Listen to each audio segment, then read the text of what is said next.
In honor of Women's History Month, the Bay East I.D.E.A committee would like to take you on a quick journey through the timeline of women's role in real estate.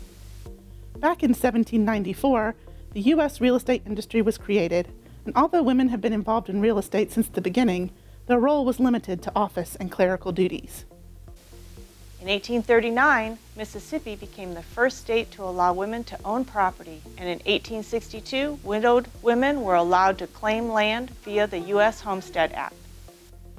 Even in 1908, when the National Association of Realtors, NAR, was established, it was exclusive to male members. However, 2 years later, Corinne Simpson became the first woman to be accepted into NAR. In 1938, the Women's Council of Realtors was created, and in 1957, Thelma Agnew was elected as the first female president of the Alameda Association of Realtors.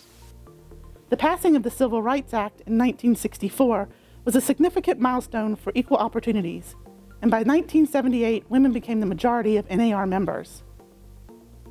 In 1984, the California Association of Realtors elected its first female president, and in 1989, Janet Cristiano became the first female president of the Bay East Association of Realtors.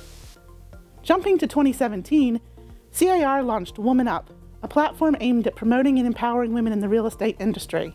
Today, according to NAR, 65% of realtors are women.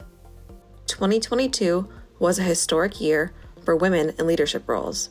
NAR installed its 7th female president, Leslie Ruda Smith, while Bay East installed its 29th female president, Sheila Cunha. In 2023, CAR also made history by installing its 10th female president, Jennifer Branchini, who is also a proud member of Bay East. It's inspiring to see how far women have come in the real estate industry. We at the I.D.E.A committee want to honor Women's History Month by acknowledging the significant role women have had and encouraging them to continue to become realtors and step into leadership roles.